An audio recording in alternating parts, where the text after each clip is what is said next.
Hey pillars, and welcome back to another discussion video. Today we're talking about rim brakes at the 2021 men's Olympic road race at the Tokyo Games. Really interesting stuff. I really want to get into discussion and have a dialogue regarding them and how they were able to take 2 spots on the podium. So without further ado, let's jump right into this discussion. Now yet again, I'll state the goal of this video so no one thinks I'm trying to troll or trigger anyone, is that I want to share my thoughts regarding rim brakes in the pro peloton, especially during the 2021 men's Olympic road race, where Richard Carapaz ends up winning first place and Tadej Pogačar comes in third place, where 40% of the top 10 finishers at the 2021 Olympic men's road race were on rim brakes. And I think personally Tadej Pogačar could have beat Wout van Aert if he didn't go wide. So technically it could have been a 1-2 for rim brakes at the Olympic Games. And it's really important to note, and I do want to make this clear because maybe you're new to the sport or just getting into pro cycling, is that when riders are given the choice, you look at Ineos. If riders truly wanted disc brakes and said, I need disc brakes,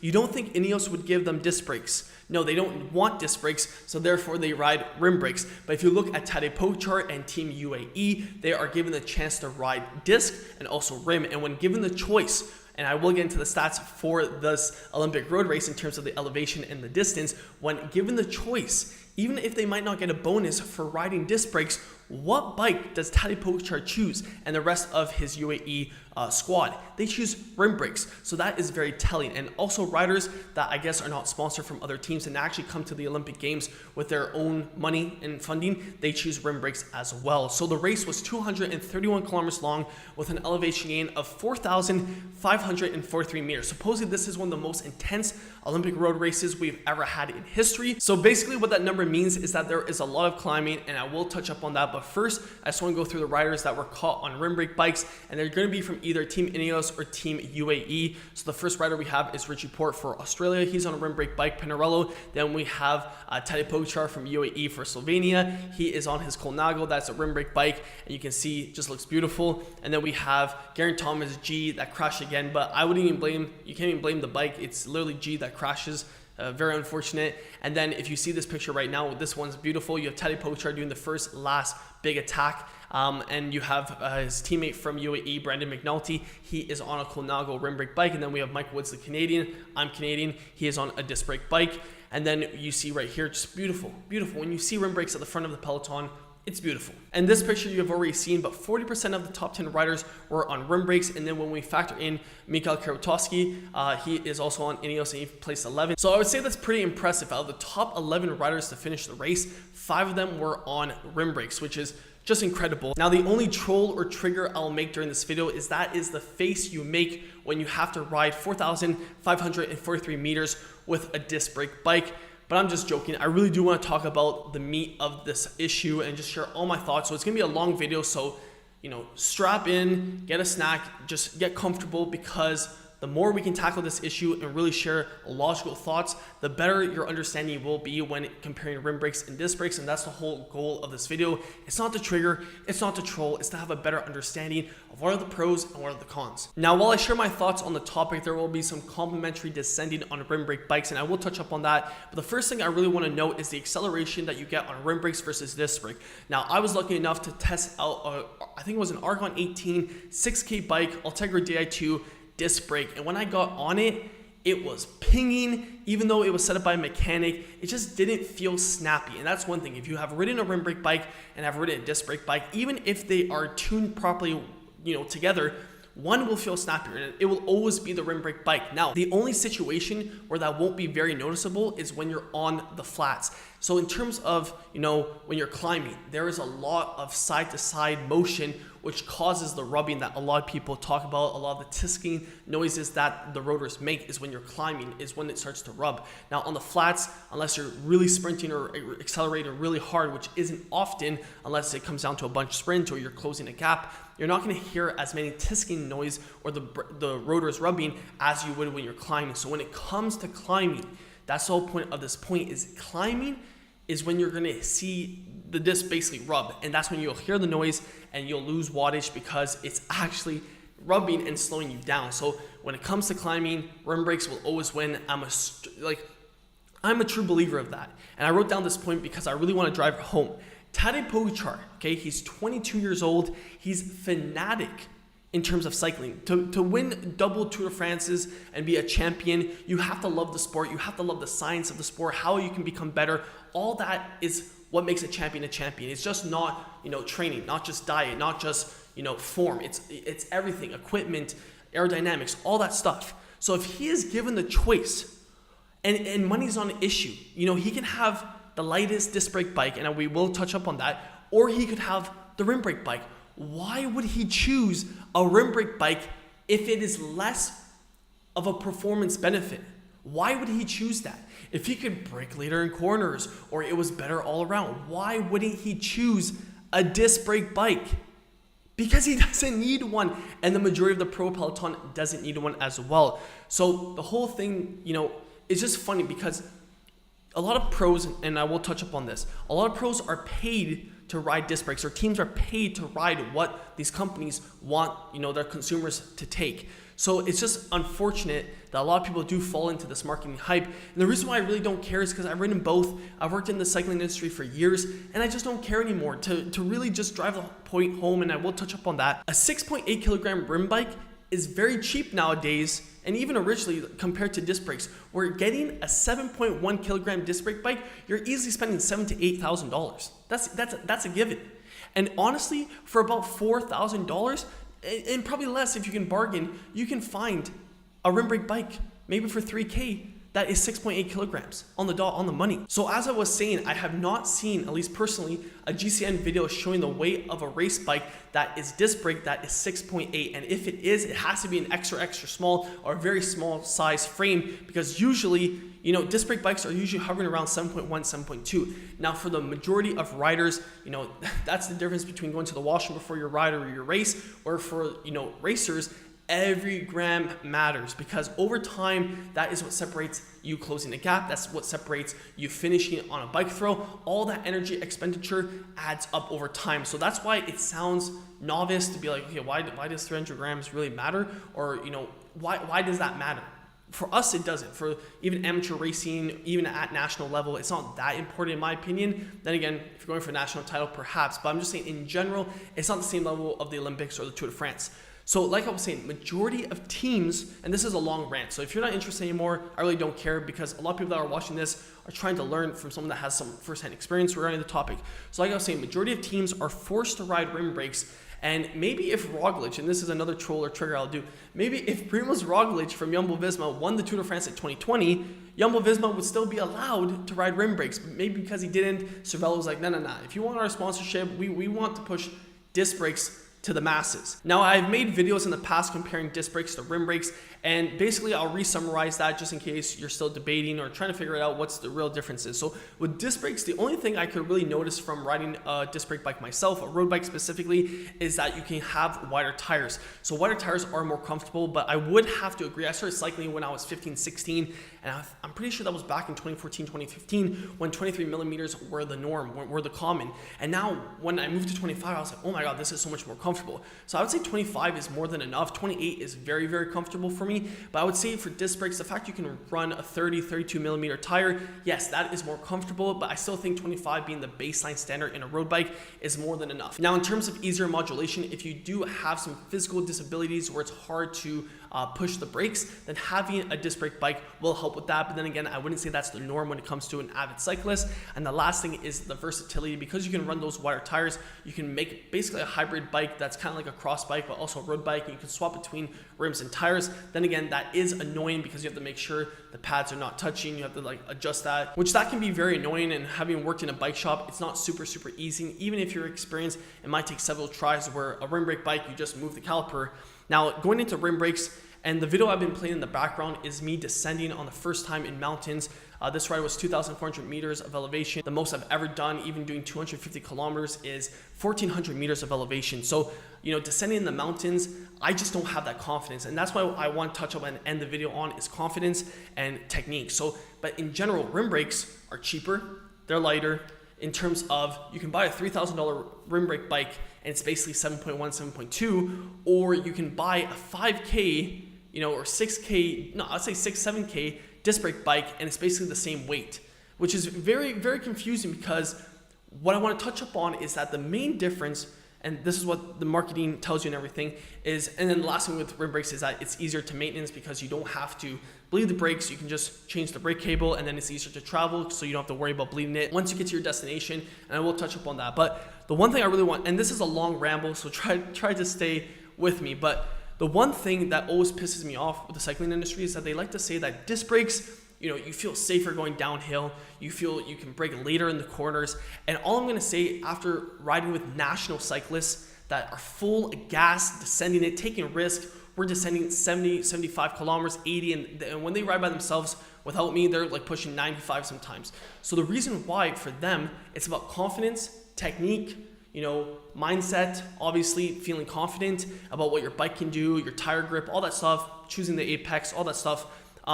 It comes down to that. It doesn't really come down to the bike. Because if you're thinking about it, if disc brakes were that good, they should be winning everything, and it doesn't. It's just a part of the equation, and I would say it's so minuscule, it's not even important. The only time I can really accept that disc brakes are better is somewhat in the rain, and even that's debatable, because if you really want to, you can take a clincher carbon wheel and basically have an aluminum brake track, so you still have the lightweight savings of having a carbon rim and the performance gains of that, but having an aluminum rim track, so in terms of braking in the wet, you will have traction. So it's just so unfortunate. And one thing, and this is a good rant, when I lived in Toronto, Canada, or North America, if you don't live somewhere where hills, you'll never understand what it's like to actually descend and actually hit speeds where you're going around, bends at, 45, 50 kilometers, accelerating out of them, hitting speed, shaving speed off, hitting the apex, taking the corner wide, cutting in.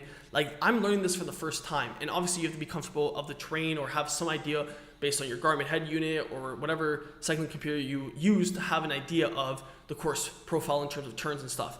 So the more you get better at that, in terms of disc brake and rim brake, it's not even important, because what will cause you to crash is just poor technique or not confidence, or you make poor decisions in the corner. So it's just unfortunate that people really fall for this marketing hype. And I would say North America, majority of places where people buy, like I used to work at bike shops, and people would be saying, oh, I need disc brakes because they brake better. And it's like, I've been on every road in this area, and I don't understand why you need disc brakes, because if I can hit max 77 kilometers, maybe 80 in a group ride on a flat road that basically levels off and you lose all that speed, like, why do you need such a hard braking force? Now, if the debate is you do a lot of descending, maybe if you're very scared and you want the extra braking force, but it's just not necessary. And that's the whole thing too, is that if you have poor technique and you grab too much brake, you can actually crash as well because you lose traction.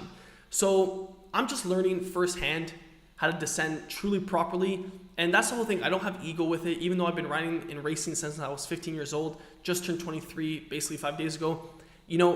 It's okay. I haven't descended in mountains. Toronto is not known to have mountains. So, to be humble and be like, hey, what, national riders, show me how to descend properly and feel confident. And that's what I've been working on. So, I've never so far stopped and said, yeah, I really need disc brakes. Like, if I had disc brakes, I'd be more confident. It literally has nothing to do with that. It just has to come down with technique. Planting your outside foot, opposite to the side that you're leaning into, looking where you want to go, obviously making sure that you don't come in too hot in the corners so you don't overcook the corner, stuff like that. And, the more you work on that, the more repetition, the better you'll get. And that's why it's unfortunate that this disc brake, scam in the cycling industry is pushed so far down people's throat, or they don't know any better.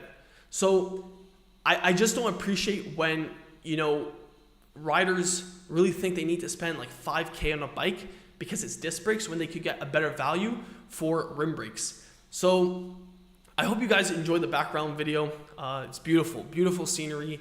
Honestly, the riding here, side note, is just incredible in terms of when you leave somewhere that basically has, after 3 hours, 800 meters of elevation, you go somewhere that has easily 1,700 meters of elevation in the same time period, basically double.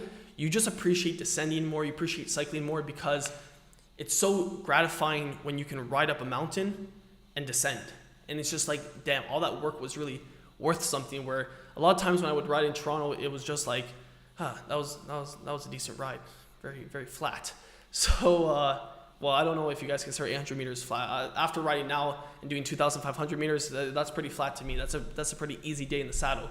So the other thing I want to note too is, depending on the terrain, the road conditions, traffic, you might not even hit speeds where you really need to modulate. And that's one thing, a true proper descender isn't on their brakes a lot. That's one thing I've learned, is that they can gauge speed very, very good. And that doesn't mean they don't use their brakes, they don't shave speed off, but they're not heavy on their brakes. So if there's one thing you could take from this video in terms of rim brakes and disc brakes, I personally think they perform better because they don't rub. And anyone that says otherwise, like, yes, if your brakes are perfectly set up, sure. But then again, who has a mechanic, unless you're going to do it yourself, which, hats off to you that you can work on your bike every day, because I don't know someone that has that patience or time, because I really don't, even though I love my bike. It's just, it's nice not having to worry about alignment. It's nice not having to worry about things. Like, yes, on gravel, I didn't care, because you're not going, that hard in gravel. Like, the benefits of having a disc brake bike in gravel outweighs the rubbing on a climb. Like, that's just the name of the game. Like, no, I'm not going to run a rim brake gravel bike. But in terms of traffic and stuff, like, these are just obstacles you can't control. But the one thing you can control is, how cheap is your bike, which rim brakes obviously cheaper. How light is your bike? Better value because it's lighter and cheaper. And then you have easier maintenance, easier travel. Like, those are all the things I've experienced with rim brake. And the one thing with riding with national riders as well, this is a long video and I love ranting. The one thing I've realized with riding with national riders is that none of them have a disc brake bike. And it comes down to the money aspect of, yeah, it's obviously expensive. And if it isn't broken, why fix it? No rider has lost, at least from what they've told me. No rider has lost and said, dang it, if I had disc brake bikes, I could have won. Yep, it's the disc brake bikes. The reason why I got dropped, because everyone was doing 6 to 6.5 watts per kilogram on that climb. Nope, that's not it. That's not why. It's because I didn't have disc brakes. Yep, that's it. No one has ever said that. And it's nice, and this is a side note to the video, it's nice riding with like national riders and all their bikes are just normal, Now I'm gonna say that majority of the riders here on the national level have pretty decent equipment in terms of carbon fiber frame, aluminum rims, and old Ultegra level group sets. So obviously, if you don't have a lot of money, that might seem like a lot, but to the average cyclist, especially in North America, that's peasant stuff. So I'm just trying to give you guys a whole perspective of when you see rim brakes still performing at the level that they are. Because when I worked in the cycling industry, it really was promoted that if you are on rim brakes, you are at a disadvantage. And in 2021, I'm gonna basically sum it up. In 2021, you have the 2-time back-to-back Tour de France champion choosing rim brakes for a one-day Olympic road race that has 4,000 meters of elevation of climbing. If that isn't telling the power of rim brakes with the current landscape of marketing, I don't know what will. Because yet again, money is on an issue. So if you want to ride a disc brake bike, why didn't he? Oh wait, he's not forced to, so why would he put himself at a disadvantage? It just doesn't make sense. And then we all obviously see one of the most obsessive teams in history, Ineos for marginal gains, Team Sky, they want all the marginal gains, so they choose rim brake bikes. So maybe Pinarello doesn't, or the agreement they have and the money and the budget, they don't have to bend to Pinarello. They say, no, you want us to ride your bikes? We'll ride them rim brakes. And UAE, they see the results, you get the rim brakes. If you don't get the results, Primoz Roglic, Jumbo-Visma, Wout van Aert, unfortunate that you're still on disc brakes. So, anyone that's going to debate in the comments, disc brakes versus rim brakes, my whole point at the end of the day, and I say this in all my videos, keep on pedaling. I don't care, and no one should care what bike you ride. And that's the point I was making earlier, that I love riding here. They don't really care about what bike you're on. It's just the ride that matters. And that's how it should always be. The purity of the ride is what matters. So when there's all this disc versus rim, like, at the end of the day, I don't care. I just always hated working at the bike shop and seeing people get ripped off for things that they don't need. Like, you have people that were going to cycle 200 kilometers a week, if that, and they just need something for fitness, and they're getting sucked in to spend another $600, $800 for disc brakes when you don't even need disc brakes. That's what pisses me off. That's what grinds my gears. So anytime that someone's going to say, rim brakes obsolete, disc brake is the way to go, it was just one.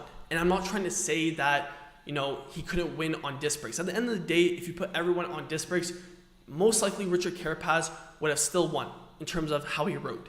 But it's that, that marginal benefit that he gets that still does make a difference. So I'm not saying it's a huge thing, but it still does make a difference in how he performs. So like, I'm gonna make more videos because I want to talk about the Tour de France as well with Tadej Pogačar. He rode disc brakes for relatively flat stages, but for the high mountains, he chose rim brakes. So I'm gonna end it on this. I use common sense, okay? So when I see someone doing something and it's working for them, I'm gonna look at that and say, that does make some sense because they have the results. So if I follow it, in hindsight, it should work.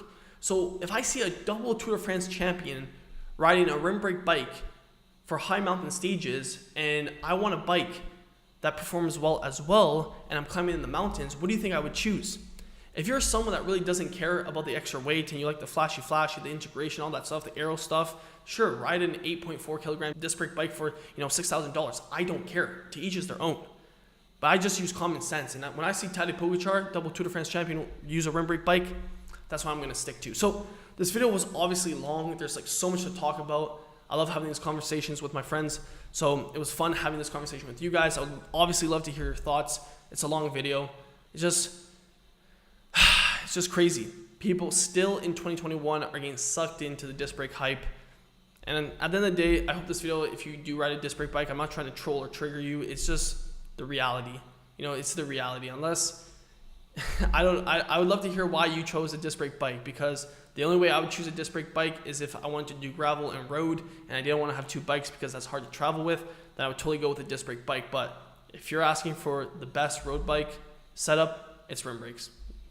End of story, case in point. Like this video, subscribe to the channel. I'm exhausted. This topic's exhausting because who's wearing gold? It's a rim brake bike. It's Richard Carapaz from Ecuador. So until the next one, keep on pedaling.